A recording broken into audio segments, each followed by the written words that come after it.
You're listening to Life Repurposed with Michelle Rayburn, where you'll find uplifting and practical advice for everyday living, creative inspiration for do-it-yourself projects, and recommendations for books and resources that will encourage you to embrace your life repurposed. I'm your host, Michelle Rayburn.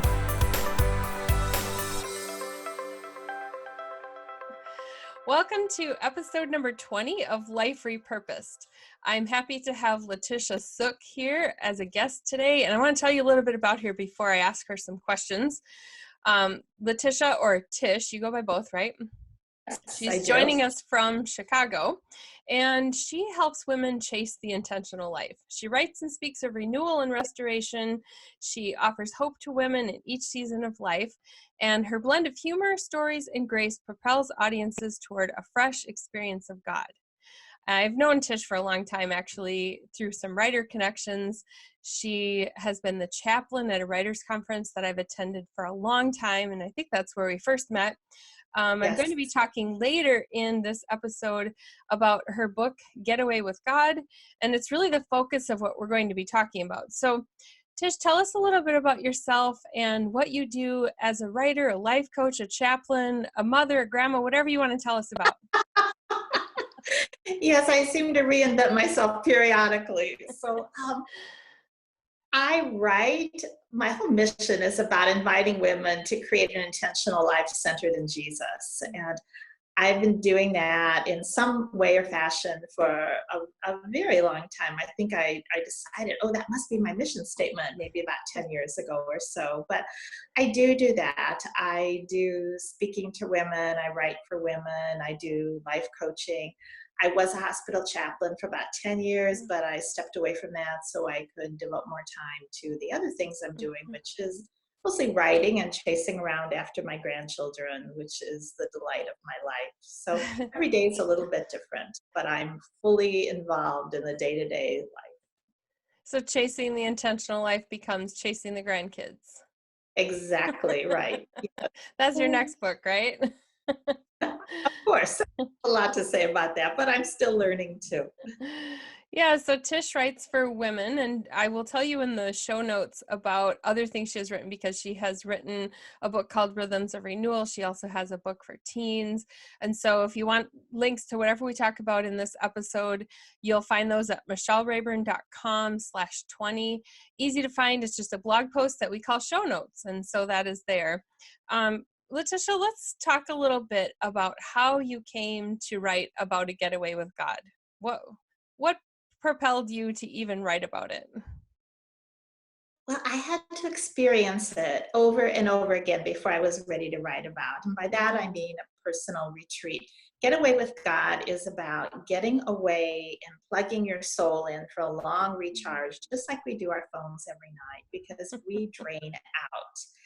And in the day-to-day life that all of us have, there is just not much room for stepping away. There's not much room for recharging unless we intentionally take it. Mm-hmm. So a long time ago, over 40 years ago, I took my first personal retreat. And that came about because of being at a large group retreat. And most of us have been to large group retreats, many large group retreats. And they are fun, they are personable, there are a lot of takeaways from large group retreats, but often there's not a lot of time just for intimacy with God, one-on-one at those retreats. So it was out of one of these large group retreats that I saw an ad at the retreat center, personal retreats available. Oh, that sounds intriguing. I wonder what that's about. So I began my journey of personal retreats. Wow. So I've been to women's retreats before, and I feel like I need a vacation afterwards, because we're often housed with a bunch of other women in a bunk or something like, in a dormitory style. The schedules are packed full of activities to keep us busy from morning till evening. And so what is different about what you do in a personal retreat? Well, a personal retreat is your own schedule, and you are the only one there, so you can run this retreat however you want to.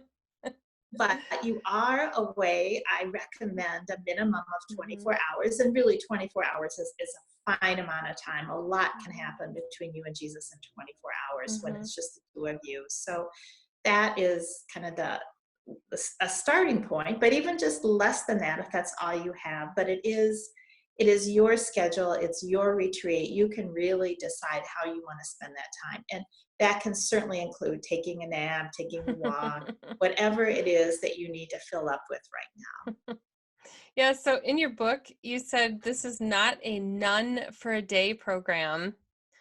now. What does Yes. that mean? Well, I think that there is some kind of mystique about, oh, you have to be so holy, to get away and do something So I like don't have to that. pray the whole time, and do I have to No, fast? you don't have to fast. You don't have to pray the whole time. You don't have to be on your knees the whole time. You don't have to do any singing if you don't want to do any singing.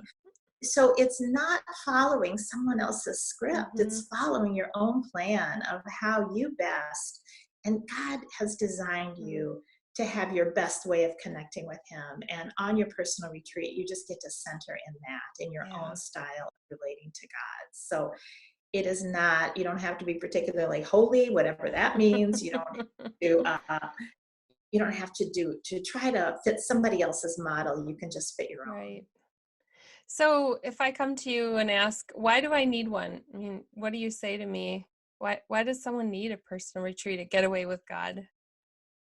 Because we just get so frazzled, we just get worn out, and as women particularly, we just keep passing out to helping someone else, giving, as Anne Morrow Lindbergh talks about in her book Gift from the Sea. We keep taking our pitcher around and filling up everyone else's Mm, glass without remembering to go back to the faucet and fill up the pitcher.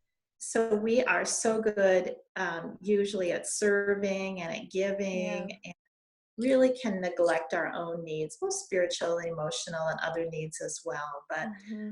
I haven't met a woman yet who couldn't use 24 hours away just to recharge and hang out with God. And even if she took naps most of the time, still. Right. Right.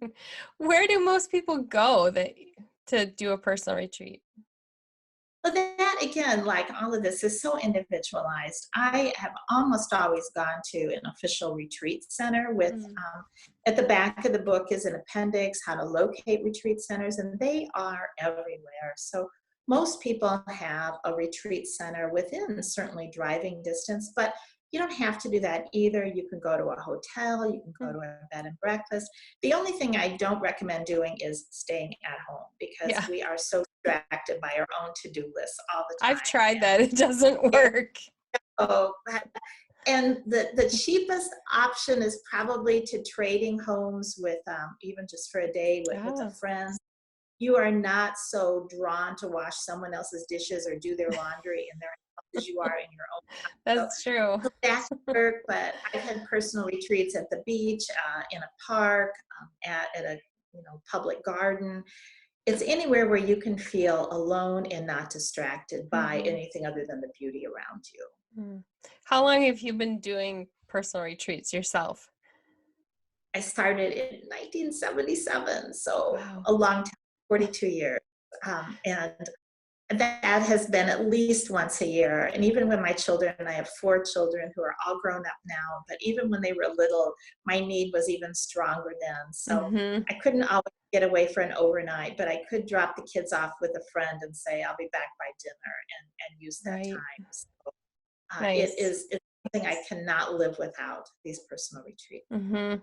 So you're a life coach. Do you coach people? Like, can they do a retreat where you're with them and you're walking them through steps, or do you coach them and then they go do their retreat? Or all of the I above? have started, about 5 years ago, after Getaway with God came out. I just felt God clearly leading me. You can't just write about it, you have to show women how to do this. So in 2014, I began taking, groups of 10 women away at a time for a guided personal retreat. I use a retreat center that's within an hour of my home. It's this beautiful retreat center, and 10 women at a time, and I go away, and it has been really successful. I have my next one, next month in November. Next year, I'm doing them about one every other month, Okay. and maybe even eventually more often. But I come away with them, I send them a material ahead of time to read, I start them off, and then I send them out and Mm, say, I will see you in the morning. And here's some exercises you might want to do. Here, you can do your own thing or you can follow my plan. But the important thing is just to stick with you and Jesus during this time. And we eat meals together. It's not fasting. It's not silent per se, although it could be if you wanted it to be. But that is how many women in my circle certainly have been introduced to the concept of retreats. Yeah. I think I need to sign up for one of those. Yeah, I'll be happy to put you on the list. Where does a person find out how to apply for one of those? Is it on your website? It is not, the information about retreats is on my website, but honestly, these have been so popular that I have never really formally advertised them. It's just kind of word of mouth. People contact me, let me know when your next retreat's going to be. But when I start having them more often, I will have more room. So anyone can contact me through the link she'll provide and I can let you know about the retreats. Okay. Yeah, good. I said, I could also, a group has hired me before to do a personal retreat for their women that I did not know so well. Yeah. And Letitia is in the Chicago area, like I said. So if you are in that area, I'm actually about 6 hours from there and I drive to that kind of thing all the time. So driving distance or train, Tish has all kinds of cool train adventures. She vlogs about that. Actually, it's kind of nice because you can just hop on the train and I know it's not the same as a personal retreat, but you don't have to worry about anything. So when you're on the train, have you used that for some time to read or do something that's more personal than you would do at home? Oh, for sure. On my long train trip to Gallup, New Mexico, where my son and some of my grandchildren are, yes, definitely. That's an ideal place. But still, there's a lot of other people around, but you just work with what you've got. Yeah, it's kind of like a coffee shop. You just zone those out and that's right. And you don't have to worry because it's not like an airplane where you only have 2 hours and then you have to worry about running to your next thing. It's like the train is longer. So in our upcoming section on Life Repurposed, I'm going to be talking a little bit more with Tish about what has changed in her and other people as a result of having a getaway with God. So stay tuned.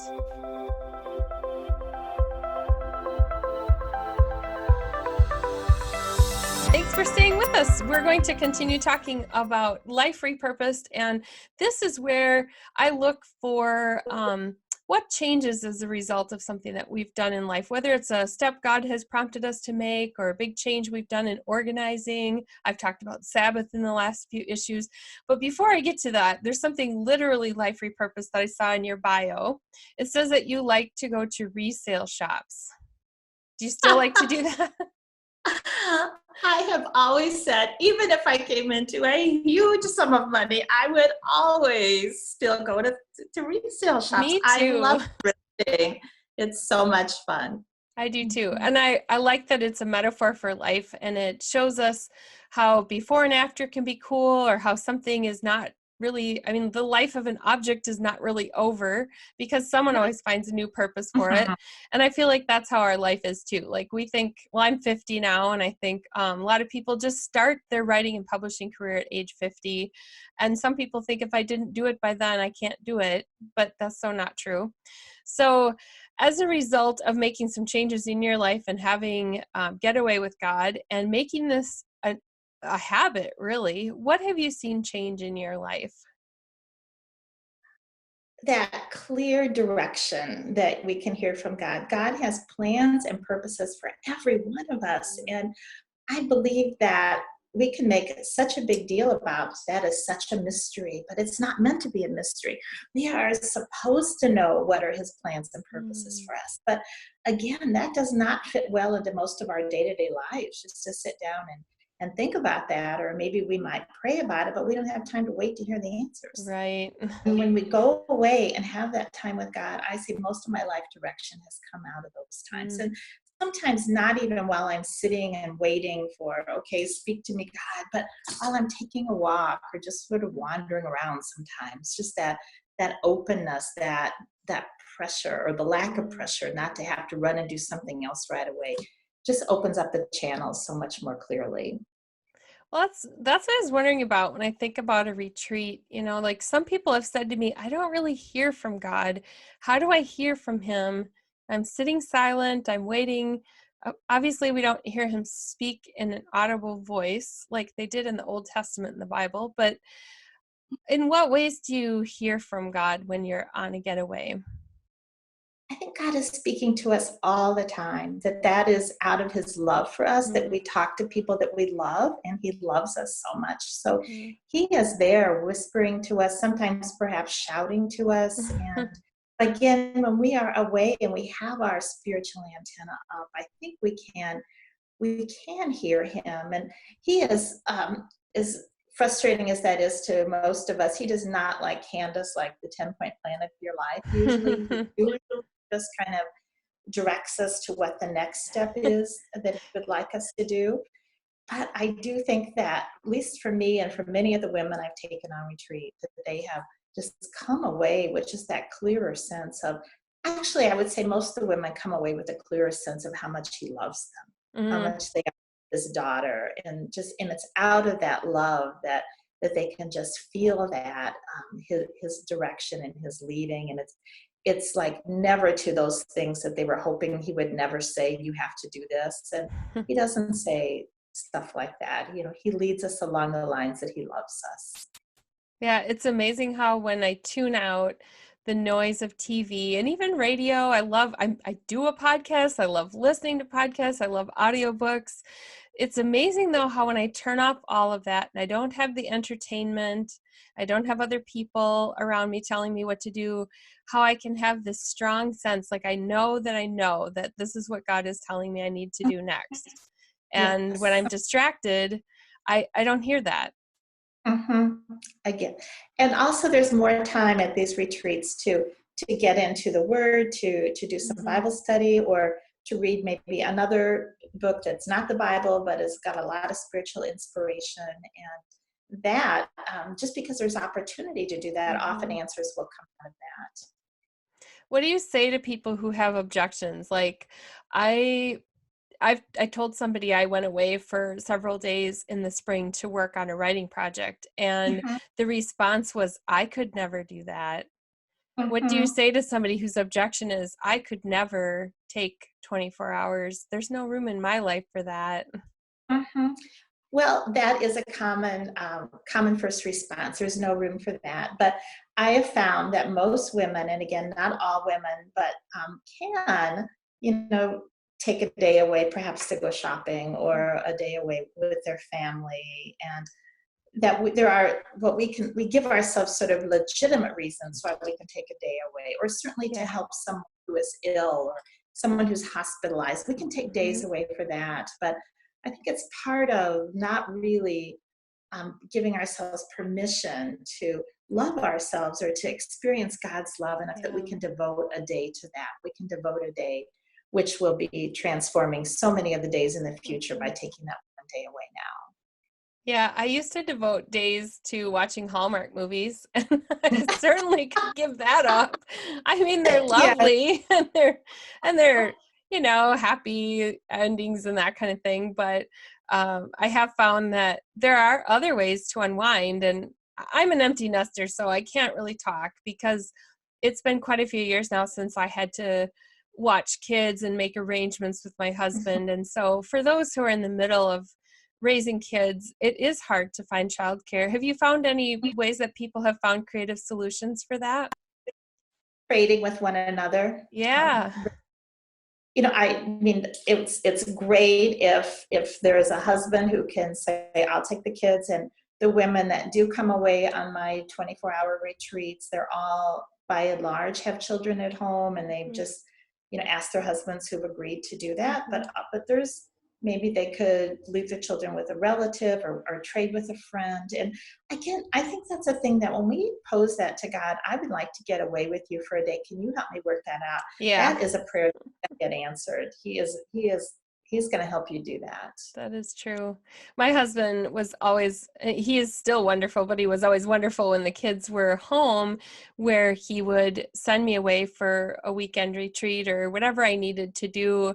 He would make sure that Mm, the needs of the kids were met because he knew that I came back a better person from those things. for sure. Like, Yeah. we need that. It's important. You had a section in the book called But Wait, Chapter 6, Addressing Common Concerns. Um, Yes. Fears about going away.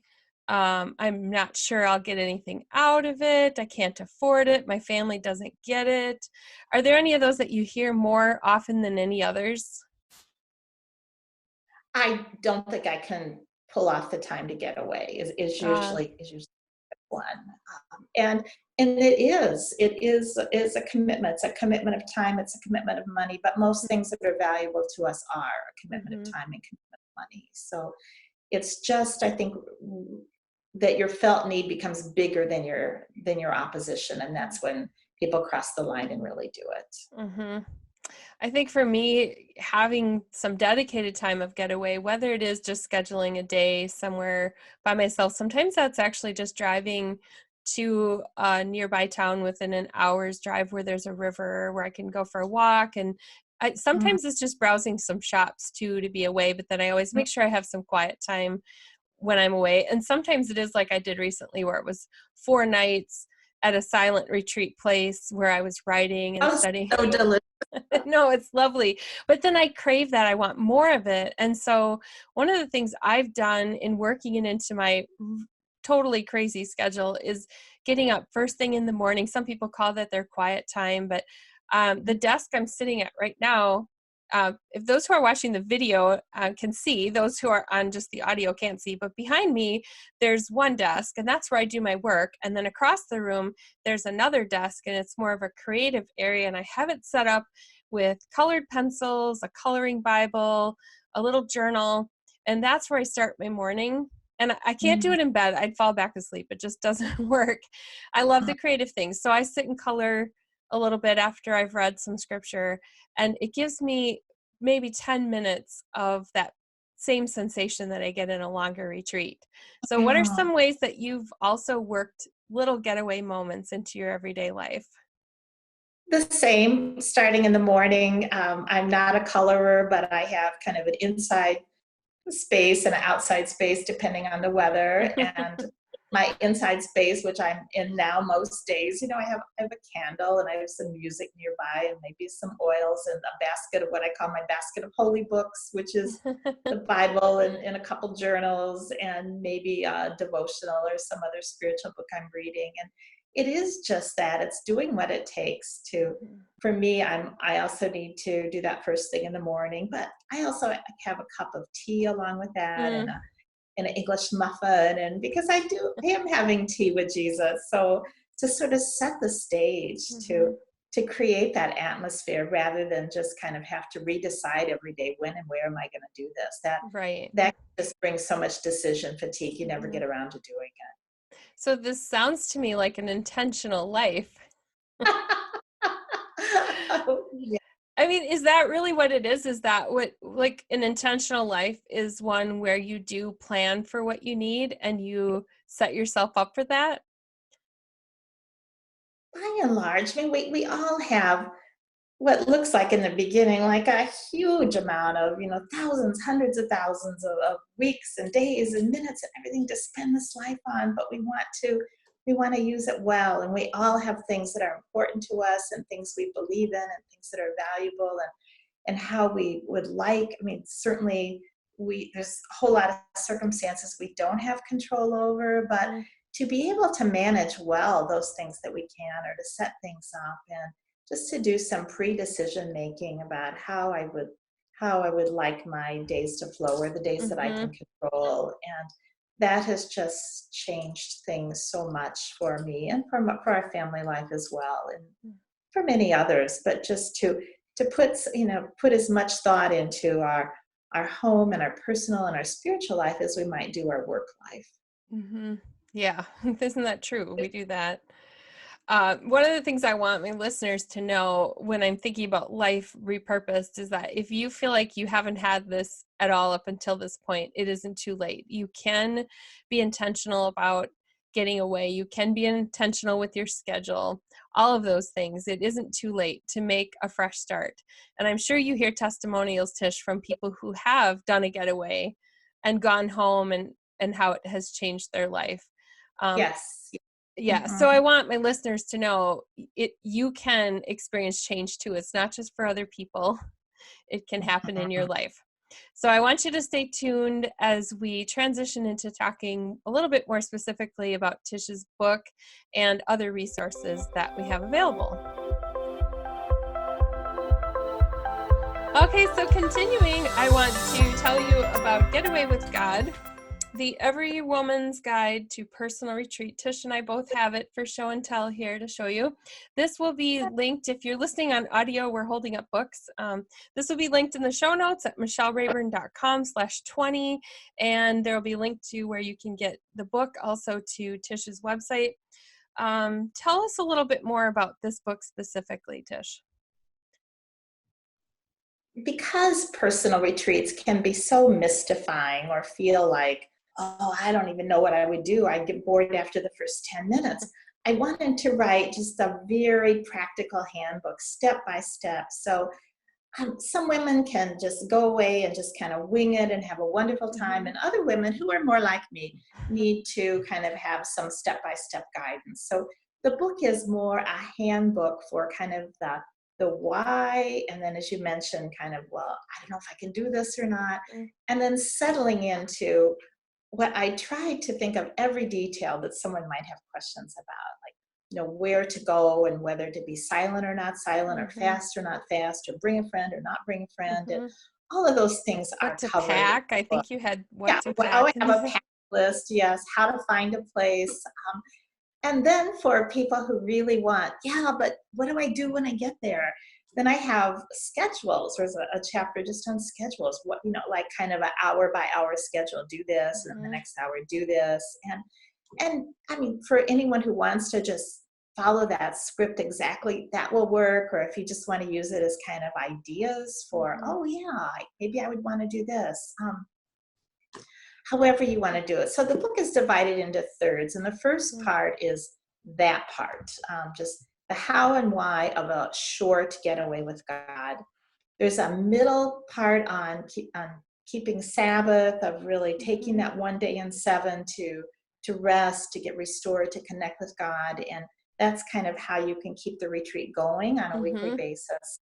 And then the third part of the book was based on how to do a longer retreat, a 5-day retreat, of which I've done 2 now, 5 years apart, of a real life overview. And those 2 retreats that I've done, and I plan to do them at 5-year intervals, have been truly life-changing for me. And that sounds really scary to most people, to go away by yourself for 5 days, and what in the world do you do? So that book is somewhat of a memoir of my own first 5-day retreat, but also with a lot of sort of guidance and questions and lead off points for the woman. Or, it certainly, this could apply to men as well, to do their own longer retreat.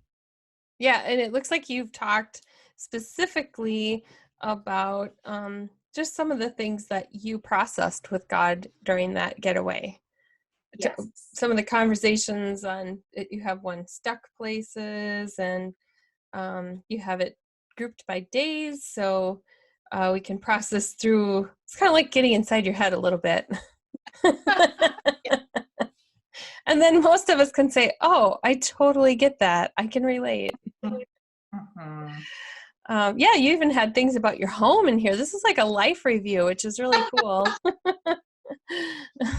Well, that and is work. how it was. It was, I was invited into this longer retreat, and with a very clear script I felt from God. Certainly not, it didn't arrive by email or anything like that, but I just knew, okay, do this for the first day, do this for the second day. So I had this in my head before I went. I wasn't figuring out as I went along, but I had to live each day, and to actually do the assignments that I felt like I'd been given ahead of time. Even before I went on that first 5-day retreat, I felt one morning in this clear sense of, I am giving this to you, this time away, but just like at a bridal or a baby shower, we've all been to those, the guest of honor opens her gifts and passes them around for everybody to look at. And that was the analogy that I felt he said to me. I'm giving you this first, but I want you to pass it around so everybody. Oh, love that. So it was out of that the book came. I knew when I got back I would write a book about this. So, and that was a whole nother process, getting the book into print, into our hands today, Mhm. but that's how that got started. I think that's the best way to write a book, is from an experience where we've learned something, we're still learning it, we're learning it in community with other people. And so this really is a come alongside. And it's almost like I feel like you, as the life coach, are there with me, but you're not saying, I have it all together, therefore you should have it all together. It's Yeah, it's I'll let you more know when that is. it's more like, here we are as sisters, let's experience this together. So I imagine every time you do a 5-year retreat, something new comes up. I feel like I Yes. reinvent myself every 5 to 10 years and get a new career and do something different. Well, I like to think of it as the Renaissance woman. Yeah. Yes, I'm yes, into new things. Yes. yes. Well, it's been great chatting. Do you have any other books in the works right now? I am working on a few different projects right now. I think as writers, we always have something Mhm. that we're working on. And I'm also writing just some snippets kind of my own life to for my children, my grandchildren. So every day there's a writing project that comes across my desk, but it's not the same consistent one all the Yeah, you have some fun posts on social media too, so I encourage my listeners to go ahead and find you there. And I will link in the show notes to Tisha's website, and you can find links then to her social media profiles. It has been fun to chat and catch up a little bit and talk about having a getaway with God. I encourage all of you who are listening to go ahead and try it, even if it's first for 24 hours, even if it's 4 hours, try it. Do it. time. Yes. Get away with God if you don't know where to begin, because I really think this is an excellent resource. It saves you from having to scout around on a whole bunch of blogs trying to find resources. They're all put together in one place here, all written by Tish. So thanks for being with us. I hope that you will join me again in 2 weeks for another episode of Life Repurposed. Thank you. You've been listening to Life Repurposed with Michelle Rayburn. Check out tips, resources, and inspiration at michellerayburn.com.